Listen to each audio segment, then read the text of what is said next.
Há dias em que o mal parece nos observar em silêncio. Ele não chega com gritos, nem com sombras visíveis. Ele sussurra.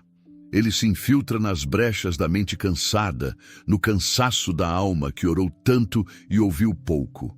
Talvez você conheça esse tipo de guerra, aquela que não se vê, mas se sente no corpo, nos pensamentos, nos pequenos desânimos que se acumulam como poeira no coração. O inimigo é real, mas o poder da palavra é maior. E é sobre isso que hoje vamos falar, sobre a força invisível que vence o invisível.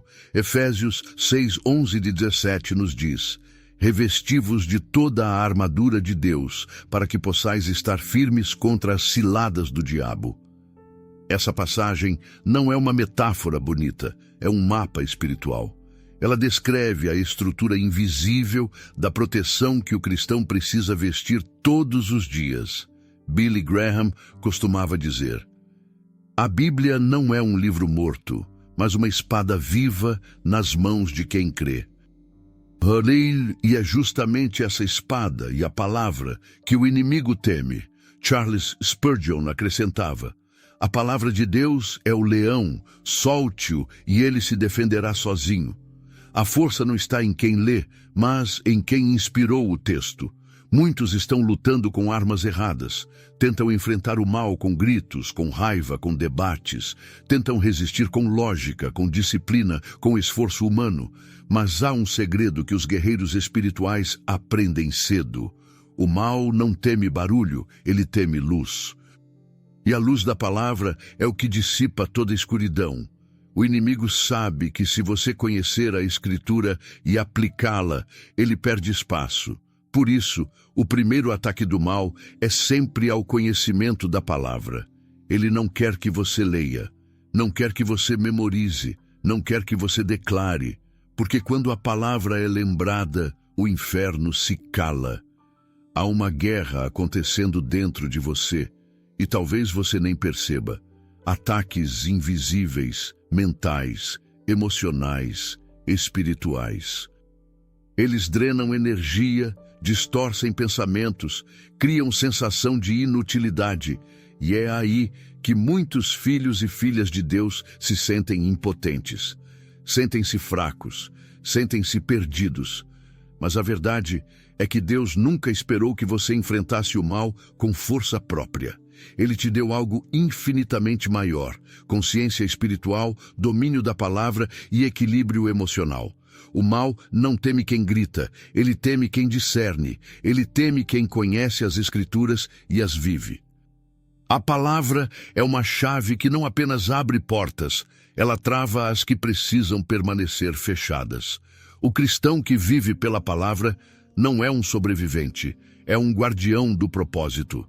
Há um tipo de paz que só nasce quando você entende que cada versículo é uma fortaleza, cada promessa é uma muralha, cada comando divino é uma espada.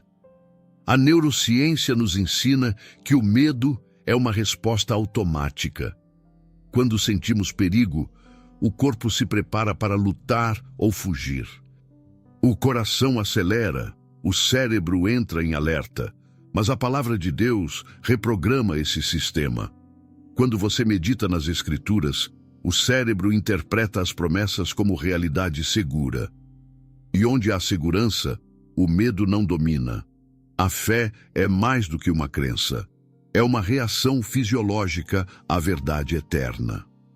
É por isso que tantos cristãos se sentem paralisados, porque enfrentam as trevas sem as ferramentas da luz. O medo não é pecado, mas o medo sem direção é terreno fértil para o engano. Quando você conhece a palavra, o medo continua lá, mas ele se curva diante da autoridade do nome de Jesus, e essa autoridade só é plena quando nasce da comunhão com a Escritura. Há algo profundo acontecendo agora mesmo. Talvez você esteja lembrando das noites em que orou e pareceu não ser ouvido, das vezes em que acordou cansado, mesmo após dormir, das situações em que sentiu que algo o cercava, sugando a paz. Ou talvez seja aquela sensação de que, por mais que ore, nada muda. Hoje o Espírito Santo quer te mostrar que há uma estratégia maior. O mal não se vence com esforço humano, mas com luz revelada. E é essa luz que começaremos a acender agora. Nos próximos minutos, vamos mergulhar em 5 versículos que não apenas protegem, mas realinham mente, fé e postura. Eles não são fórmulas mágicas, mas fundamentos espirituais que te tornam impenetrável em paz e propósito. Você aprenderá a vestir a armadura de Deus como quem veste consciência, a resistir como quem se submete, a guerrear com mente renovada, a dormir em paz e a se levantar como vencedor. Antes de seguirmos, um pedido pastoral e fraterno. Inscreva-se neste canal e permaneça conosco. Este espaço é mais que um canal, é um refúgio espiritual. Aqui você será alimentado com mensagens que restauram, fortalecem e lembram que você não está sozinho nessa batalha. O inimigo trabalha no silêncio da mente, mas Deus fala no silêncio do coração.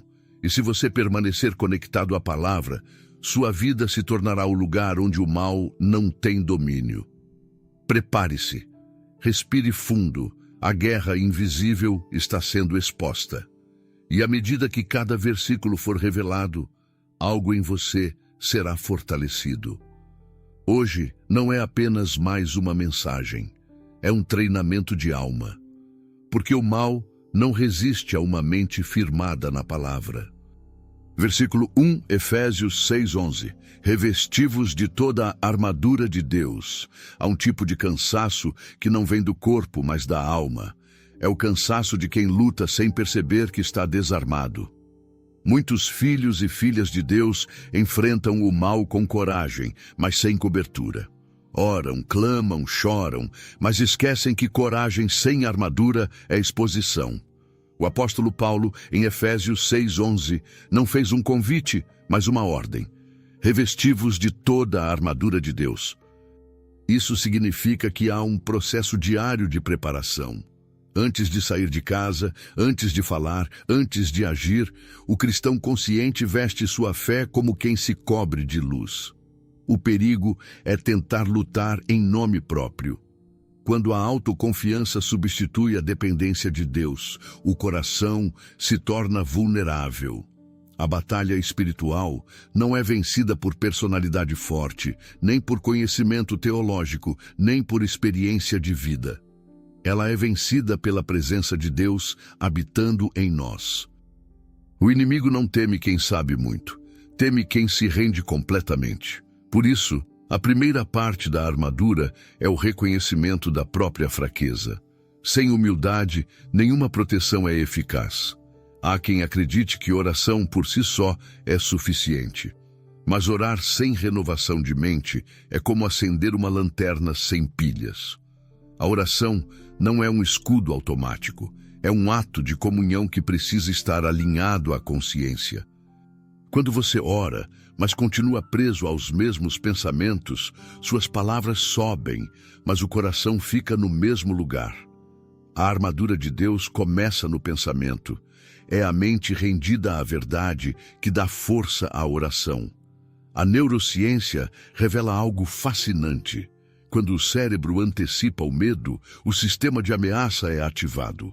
O corpo entra em modo de defesa.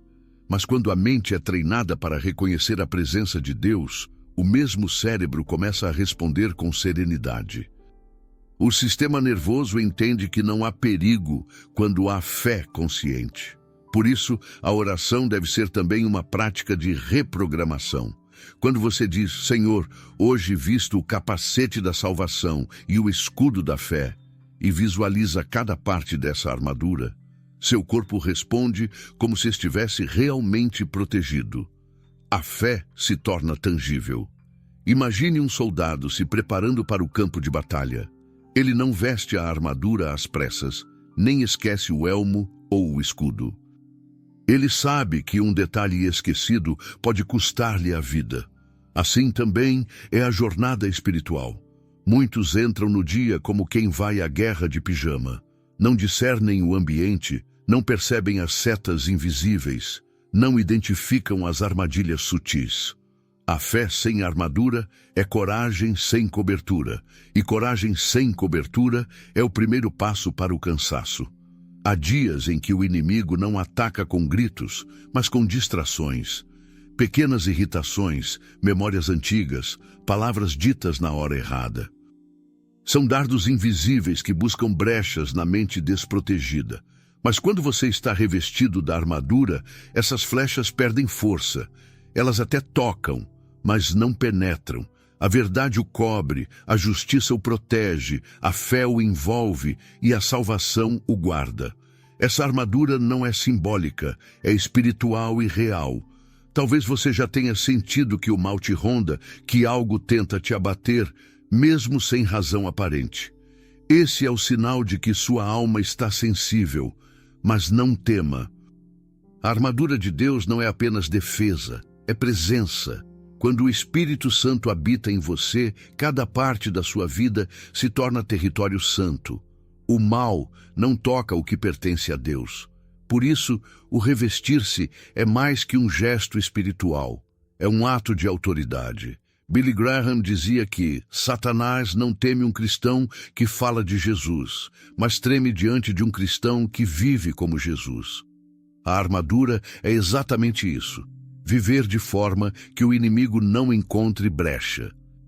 Revestir-se é pensar com a mente de Cristo, falar com o coração purificado e agir sob direção divina. Quando essa consciência é constante, a tentação perde seu poder e o medo perde sua voz. Há algo poderoso em repetir diariamente: hoje visto a armadura de Deus. Ao fazer isso, você está declarando que pertence ao reino da luz. Está afirmando que não viverá reagindo ao mal, mas respondendo com propósito. E quanto mais essa prática se torna hábito, mais seu corpo, sua mente e seu espírito entram em alinhamento. O mal percebe quando alguém sabe quem é em Cristo. Ele reconhece o som da autoridade espiritual. Neste momento, enquanto você ouve estas palavras, há algo sendo realinhado dentro de você. Sua mente está sendo lembrada do poder que já carrega. A armadura de Deus não está distante, ela já foi dada. Basta vestir-se dela com consciência, todos os dias. Revestir-se não é um evento, é um estilo de vida. É acordar e dizer: hoje nada me atinge fora do tempo de Deus. Hoje nenhum dardo entra onde a verdade habita. O mal não teme quem fala sobre fé. Ele teme quem a veste. Se esta mensagem já começou a tocar algo em seu interior, mantenha-se atento. Há mais luz vindo. Cada versículo que estudaremos a seguir não é apenas uma lição. É uma chave espiritual que liberta e fortalece. Compartilhe esta palavra com alguém que precisa se lembrar de que a guerra é real, mas a vitória já foi conquistada em Cristo. Versículo 2, Tiago 4:7. Sujeitai-vos a Deus, resisti ao diabo e ele fugirá de vós. Há uma força silenciosa na submissão. Muitos imaginam que resistir ao mal é um ato de enfrentamento direto, um gesto de coragem e força, como quem ergue uma espada diante do inimigo. Mas Tiago revela um segredo espiritual que inverte a lógica humana. Antes de resistir, é preciso se submeter. Sujeitai-vos a Deus, resisti ao diabo, e ele fugirá de vós. A resistência nasce da rendição. Só quem se curva diante de Deus consegue permanecer de pé diante das trevas. O erro mais sutil de um cristão maduro é confundir autoconfiança com fé. A autoconfiança se apoia em resultados, em experiências anteriores, em hábitos aprendidos. Já a fé verdadeira se apoia em dependência total. Quando você confia em si mesmo mais do que em Deus, o inimigo já encontrou brecha. A queda espiritual nunca começa com pecado visível. Começa com a sutileza da autossuficiência. Por isso, Tiago começa com sujeitai-vos, porque não há resistência eficaz onde não há rendição sincera. A resistência espiritual é como uma árvore que enfrenta o vento. A árvore que tenta se manter rígida, quebra. A que se curva, permanece. Submeter-se não é desistir, é alinhar-se à força maior. É reconhecer que a vitória não depende do quanto você luta, mas de quem luta através de você. A árvore dobrada não é fraca, ela é sábia. E assim é o cristão que entende o poder de se render ao comando divino. Há momentos em que Deus nos chama não para reagir, mas para aquietar. Submeter-se é calar o ego e ouvir o espírito. É aceitar que, às vezes, resistir significa não responder, não se defender, não se justificar. O mal espera a reação emocional, porque sabe que uma alma ferida responde com impulsos e um coração impulsivo se torna presa fácil. Mas a alma submissa espera o tempo de Deus, e o tempo de Deus é o escudo mais impenetrável que existe. A neurociência confirma o que Tiago já sabia por revelação. Quando o cérebro se sente fora de controle, ele ativa o sistema de ameaça, medo, raiva, ansiedade. Mas quando a pessoa pratica submissão consciente, o ato de soltar o controle e confiar, o córtex pré-frontal se equilibra. A mente volta ao eixo e o corpo responde com paz. A submissão voluntária diminui a hiperatividade do ego e aumenta a percepção de propósito. É um tipo de rendição que traz estabilidade emocional e clareza espiritual. Submeter-se não é abaixar a cabeça para o mal, mas alinhar a cabeça à mente de Cristo. É escolher viver sob autoridade, e essa autoridade é o que faz o inimigo recuar. Quando Tiago diz, ele fugirá de vós, ele está afirmando que o diabo reconhece quem está protegido. O mal não foge de quem fala alto, mas de quem vive em obediência. A submissão é o som que o inferno mais teme, porque ela declara, eu não pertenço mais ao domínio do eu, pertenço ao reino da luz. Pense nas vezes em que tentou resolver tudo sozinho. Quantas batalhas foram travadas com cansaço, frustração e medo? Quantas orações começaram com fé e terminaram com exaustão? A resistência verdadeira não nasce de esforço, mas de entrega. Quando você diz, Senhor, eu não posso, mas tu podes, o inimigo perde terreno. O diabo não foge de quem tenta vencer, ele foge de quem se rende à soberania de Deus. Há algo libertador nesse ato de se submeter. É como soltar uma corda que você segurava há anos. É confiar que Deus sabe o que está fazendo, mesmo quando nada parece fazer sentido. É deixar de lutar contra o vento e começar a ser guiado por ele. Quem se submete à vontade divina não é passivo, é sábio. A sabedoria do reino é oposta à do mundo. No mundo, quem se submete perde. Em Deus, quem se submete vence. Billy Graham certa vez afirmou, a obediência é o caminho mais curto entre o homem e a vitória. E ele estava certo. Obedecer não é apenas seguir regras, é estar sensível à direção divina. A alma submissa é moldável. Deus trabalha em corações assim como o oleiro molda o barro. E enquanto o mundo busca independência, o cristão encontra liberdade na dependência de Deus. Resistir ao mal é consequência da obediência, é o resultado natural de um coração totalmente entregue. Há poder na quietude. Quando você se cala diante de Deus, o inferno se confunde. Quando você se dobra em oração, o inimigo se dispersa. Quando você decide não lutar mais com as armas da carne, mas com a confiança no Espírito, o mal perde seu campo de influência. A rendição abre espaço para o mover divino. E quando o mover divino chega, nada pode permanecer igual. A resistência eficaz nasce no altar, não no campo de batalha. A submissão é a raiz da autoridade. Se esta palavra está te trazendo clareza e paz, mantenha-se conectado. Ainda há revelações profundas a vir. Nos próximos versículos, você aprenderá a reconhecer e desarmar as fortalezas invisíveis que tentam controlar a mente. Compartilhe esta mensagem com alguém que vive lutando sozinho, pois talvez ele precise ouvir que a verdadeira vitória começa na rendição. Versículo 3, 2 Coríntios 10, 4, 5. As armas da nossa milícia não são carnais, e sim poderosas em Deus, para destruir fortalezas, anulando raciocínios e toda altivez que se levanta contra o conhecimento de Deus, e levando cativo todo o pensamento à obediência de Cristo. Há uma guerra acontecendo dentro da mente humana, e é lá que o inimigo mais gosta de operar. Não nas ruas, não nas conversas, mas no território silencioso dos pensamentos.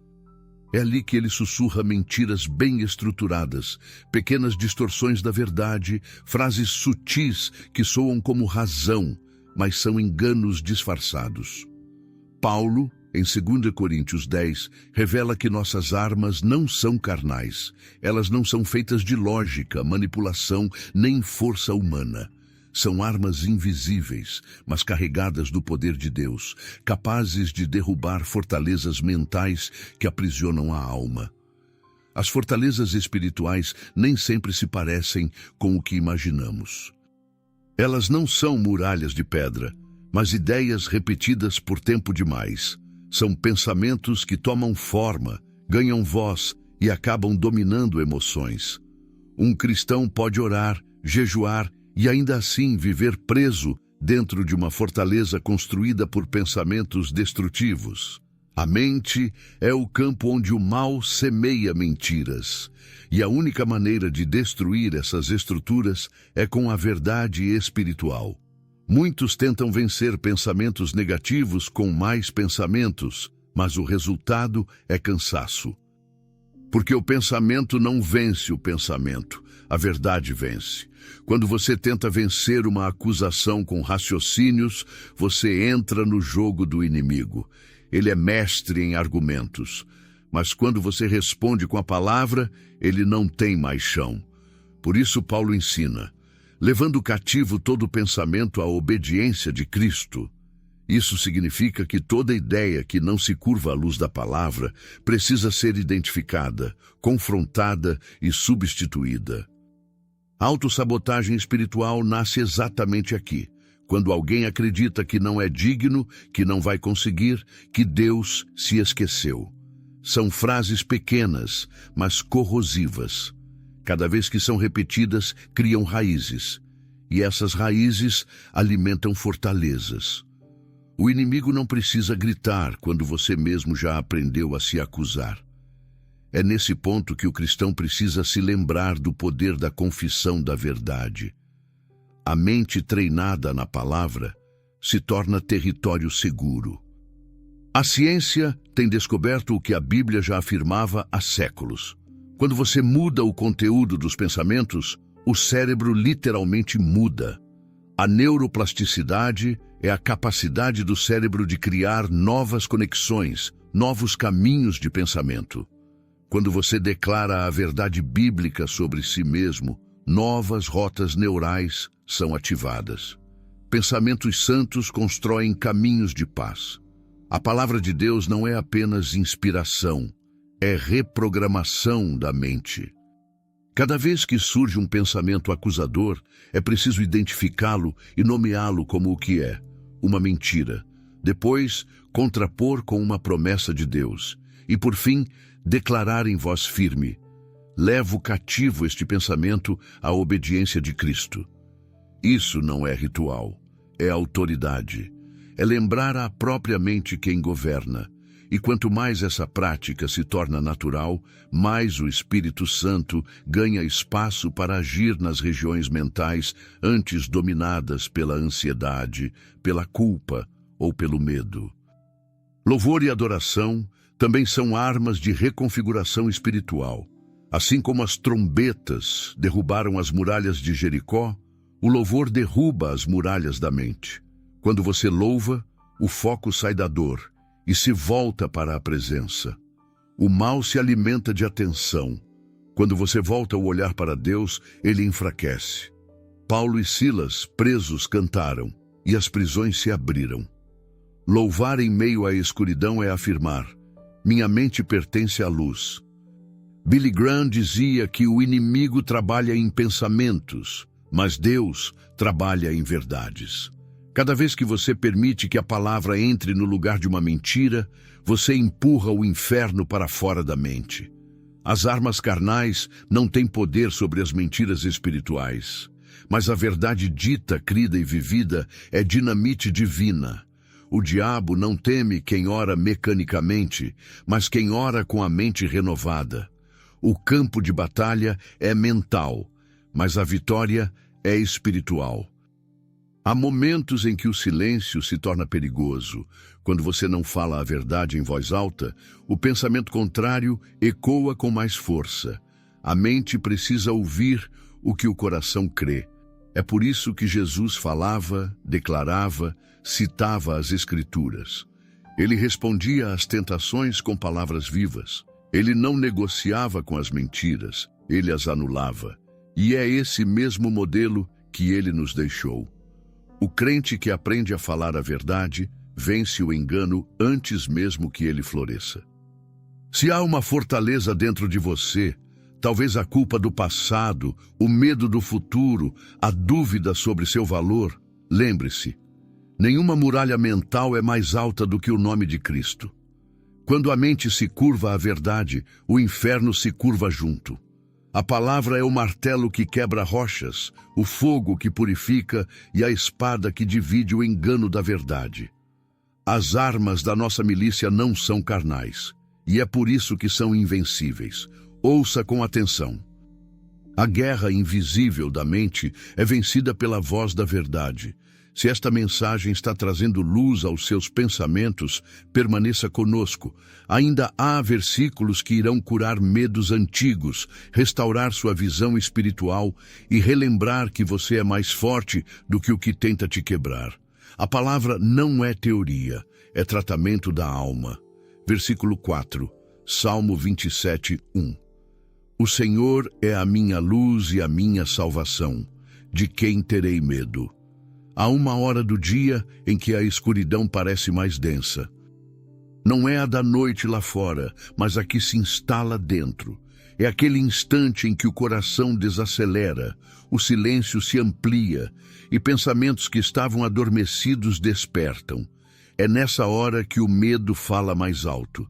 É nessa hora que o inimigo tenta convencer a alma de que está sozinha.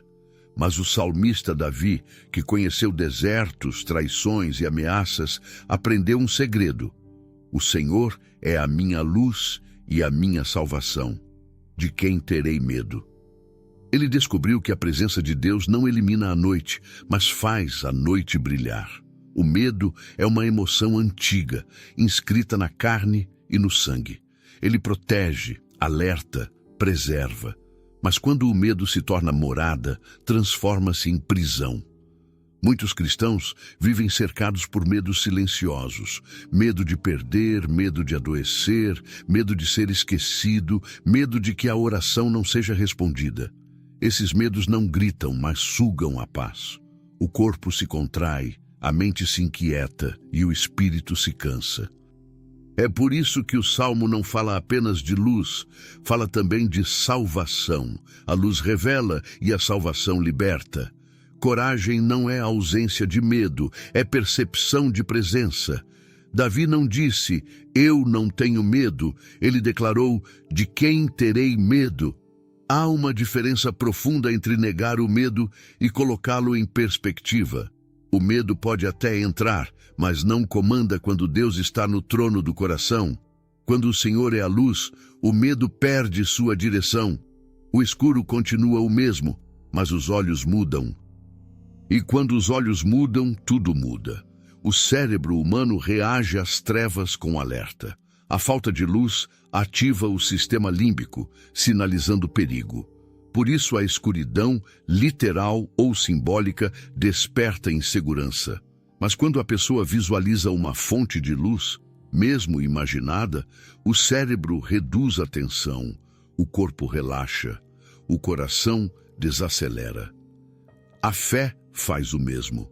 Ela projeta luz sobre o invisível. Quando você medita na presença de Deus, sua mente registra segurança. E onde há segurança, o medo se torna silêncio. Há uma prática espiritual profunda nesse versículo. Antes de dormir, o cristão pode se lembrar dessa verdade, apagar as luzes externas e deixar acesa a luz interior. Colocar a mão sobre o coração e repetir em voz baixa: o Senhor é a minha luz e a minha salvação, de quem terei medo. À medida que as palavras se repetem, o corpo se alinha à paz.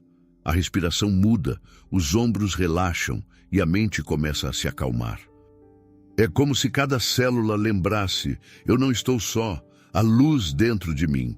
A luz de Deus não discute com a escuridão. Ela simplesmente entra. E onde entra, a escuridão se dissolve. Nenhuma sombra resiste à presença constante da luz. É por isso que o medo não precisa ser combatido com força, mas com consciência. Quanto mais você se lembra da presença de Deus, menos espaço o medo encontra para crescer. O medo se alimenta do esquecimento, a fé se alimenta da lembrança. E o coração que lembra quem é seu Deus aprende a descansar, mesmo cercado de trevas. Billy Graham dizia que a escuridão não pode apagar a luz de uma vela que continua acesa no coração do crente. E ele tinha razão. Há pessoas vivendo sob o peso da noite, mas com uma chama pequena dentro. Essa chama é a palavra. Quando você lê, quando ora, quando se lembra do que Deus prometeu, a chama cresce. O mal não teme o barulho da fé, mas a constância da luz. A escuridão não teme o grito, mas teme o brilho que não apaga. O medo é insistente. Ele volta, tenta outra vez, muda de forma. Às vezes vem disfarçado de preocupação, às vezes de prudência, às vezes de razão. Mas toda vez que o medo se disfarça, a luz o revela. A presença de Deus é o discernimento que separa cuidado de pavor, cautela de desconfiança. Quando o Espírito Santo habita no coração, ele ilumina o que é verdadeiro e dissipa o que é falso. É essa luz que sustenta, que orienta, que livra. Talvez você tenha sentido essa escuridão nas últimas noites, o peso de algo que não se explica, o desconforto de um vazio que não preenche. O salmista também sentiu isso, mas ele aprendeu que a alma pode ser reeducada. A cada vez que o medo tenta ocupar espaço, ele lembrava: o Senhor é a minha luz. E quanto mais repetia, mais o medo perdia a voz. O mesmo acontecerá com você. O medo pode visitar, mas não habitar. Ele pode soprar, mas não derrubar, porque quem vive sob a luz não é mais refém das sombras. A luz de Deus não apenas ilumina o caminho, mas ilumina o próprio caminhar. Ela não apenas mostra a saída, mas transforma o interior.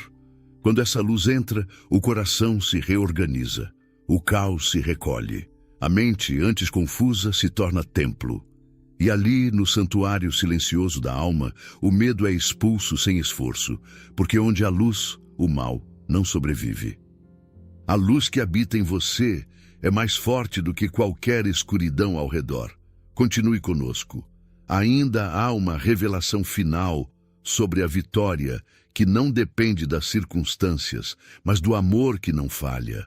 A próxima palavra mostrará que o mal não resiste ao coração que ama, e que a verdadeira vitória não é viver sem dor, mas permanecer fiel mesmo ferido. Versículo 5, Romanos 8, 37 e 39. Em todas estas coisas somos mais que vencedores por meio daquele que nos amou.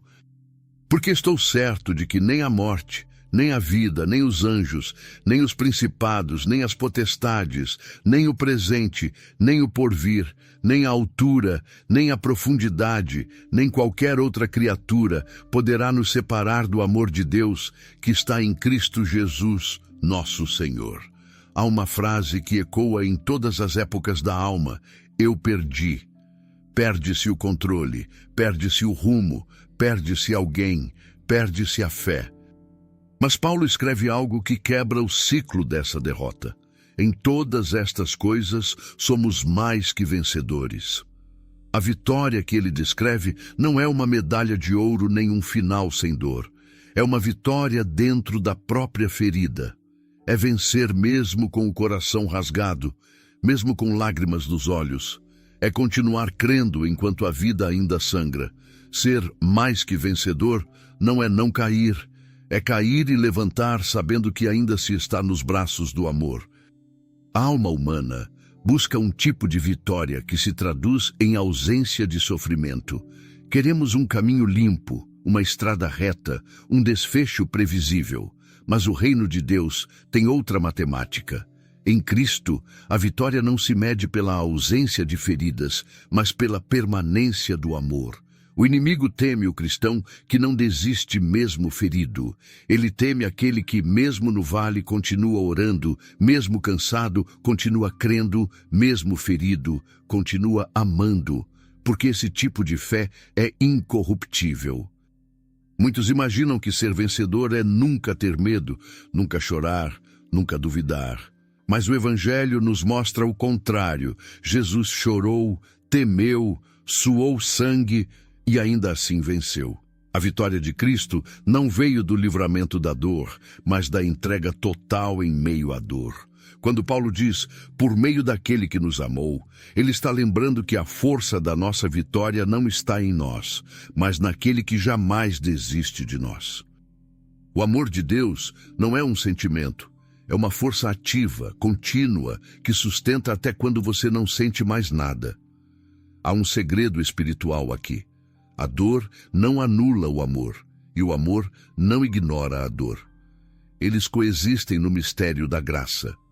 O sofrimento é o cenário onde o amor de Deus se torna visível. Ele não promete ausência de tempestades, mas presença constante no meio delas. É por isso que o mal não vence o cristão, porque o mal só triunfa onde há abandono, e Deus nunca abandona. Há poder nessa certeza. Nada pode nos separar do amor de Deus. Nem morte, nem vida, nem o invisível, nem o futuro. Nem o que você teme, nem o que você ainda vai enfrentar. A neurociência mostra que o amor verdadeiro, aquele que gera pertencimento, aceitação e segurança, ativa regiões do cérebro ligadas à recompensa e à resiliência. Quando Paulo fala de amor inseparável, ele está descrevendo o que a ciência hoje entende como estado de cura. O amor de Deus, quando recebido, reorganiza o corpo, estabiliza a mente e dá ao espírito uma âncora. A fé não nega a dor, mas oferece significado a ela. E significado é o que o cérebro precisa para transformar dor em aprendizado. Relembrar o amor de Deus é mais que um ato devocional, é um tratamento da alma. Cada vez que você declara, nada pode me separar do amor de Deus, você reprograma seu interior. O medo perde espaço, a culpa perde força, o desespero perde fôlego. Essa declaração é mais do que consolo, é uma arma espiritual. O inferno não suporta ser lembrado de que já perdeu. O amor é a sentença definitiva contra o mal.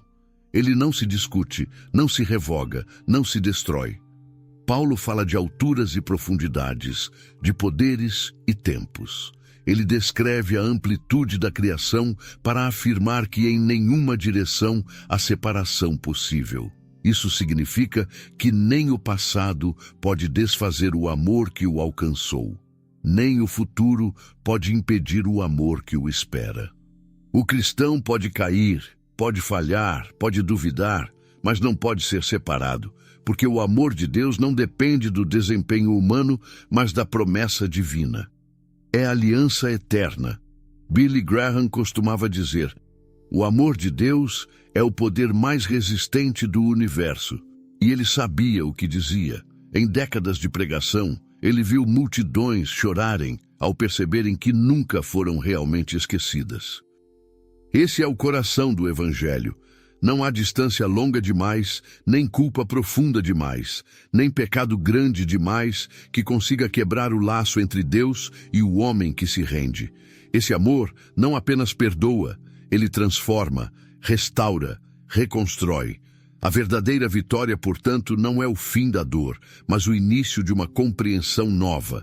É saber que, mesmo quando tudo parece perdido, o amor continua de pé. O mal tenta convencer o coração de que acabou.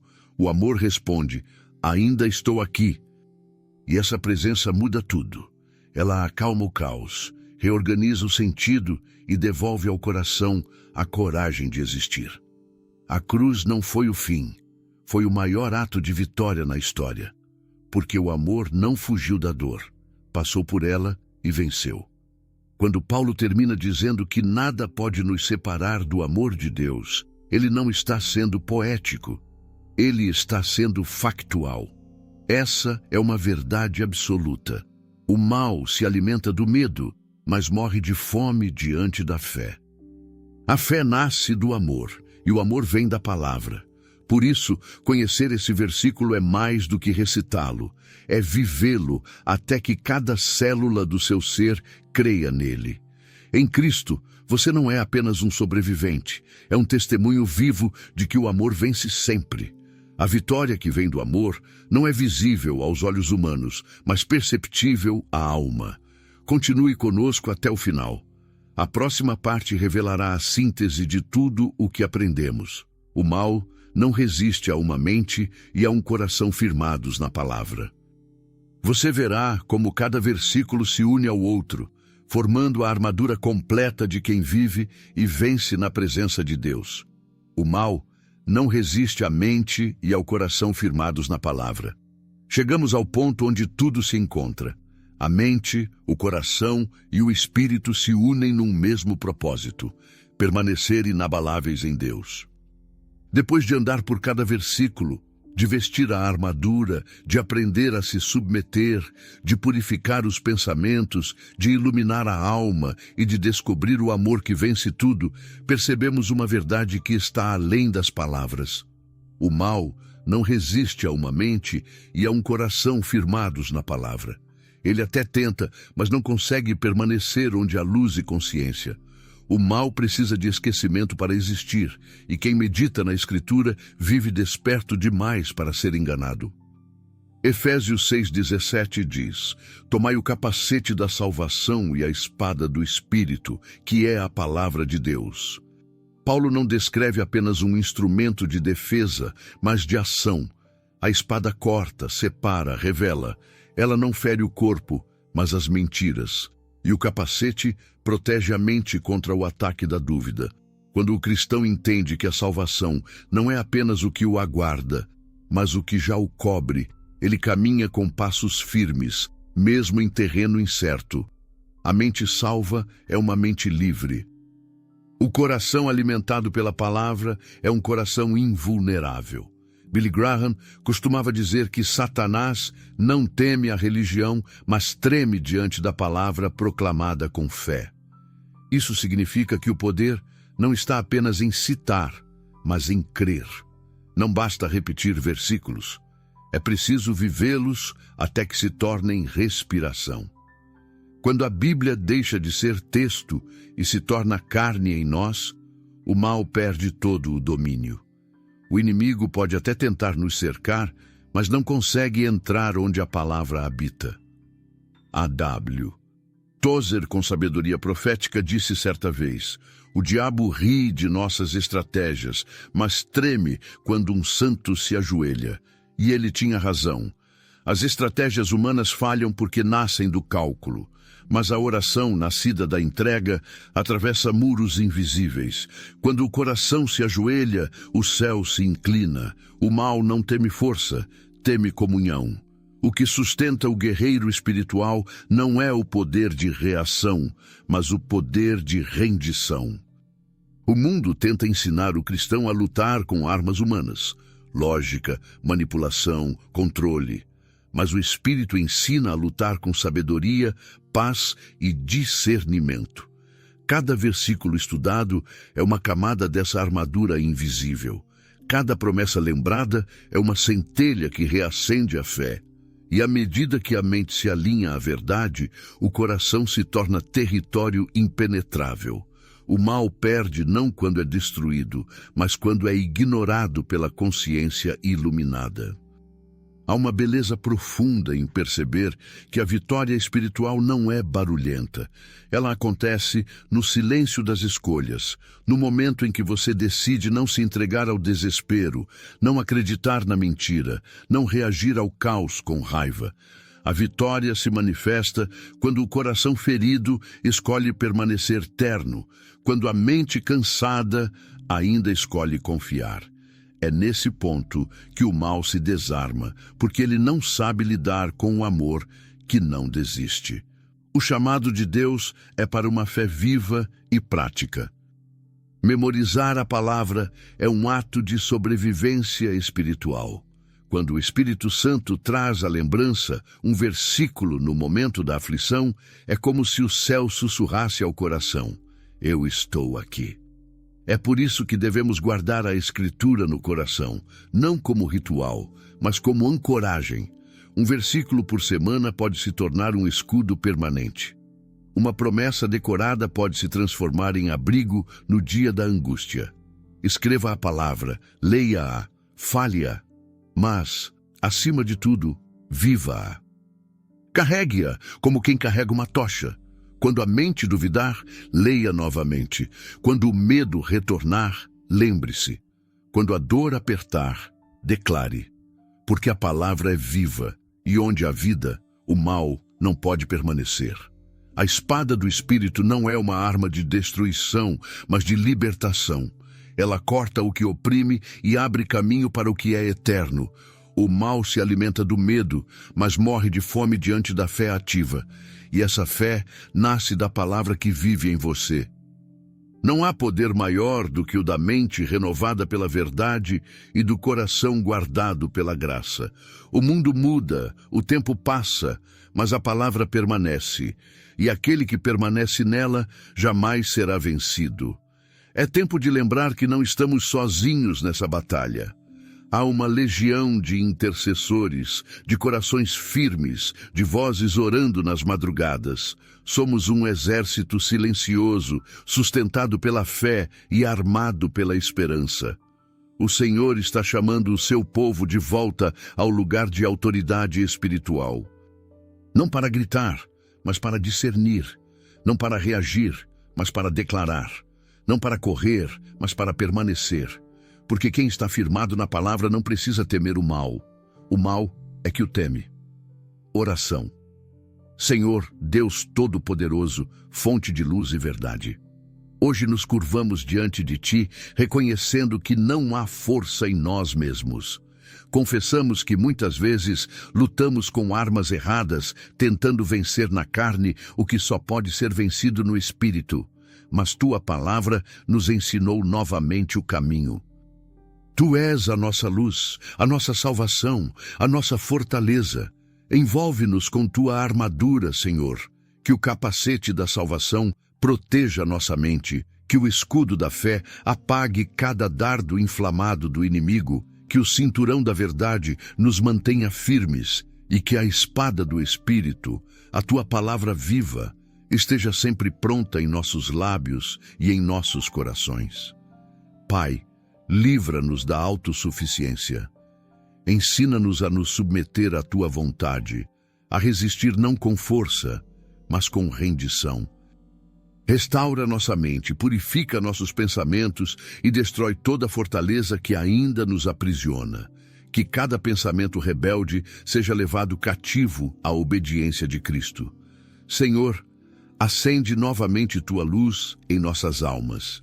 Dissipa a escuridão dos medos, das culpas e das lembranças dolorosas. Que a Tua presença nos cubra como aurora sobre o deserto. Faz-nos lembrar que não há sombra que sobreviva à Tua luz. E, acima de tudo, ensina-nos a viver conscientes do Teu amor. Que cada um de nós, mesmo ferido, possa continuar de pé.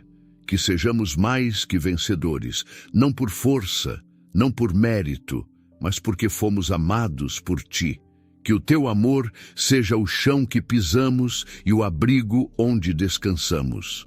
Fortalece as famílias que oram, as mães que intercedem, os filhos que lutam contra o medo. Sustenta cada coração cansado e transforma cada lágrima em semente de vitória. Que esta geração aprenda a guerrear com louvor e a vencer com paz. Nós te entregamos nossas mentes, nossos lares e nossos caminhos. Que a tua palavra continue ecoando em nós quando o vídeo terminar, quando o dia escurecer, quando o coração vacilar. Que sejamos guardados pela verdade e guiados pelo teu Espírito. Em nome de Jesus, declaramos: o mal não tem domínio sobre nós, porque estamos revestidos da tua palavra e cobertos pelo teu amor. Amém. Se esta mensagem falou ao seu coração, una-se à nossa comunidade de fé. Aqui, oramos uns pelos outros, estudamos a palavra juntos e sustentamos o que o mundo tenta destruir, a esperança. Deixe o nome da sua família, da sua cidade ou de alguém que você ama, para que intercessores se unam em oração por vocês. Porque há poder quando o povo de Deus se levanta em unidade. Você não está sozinho, você é parte de um corpo, parte de um propósito, parte de algo eterno.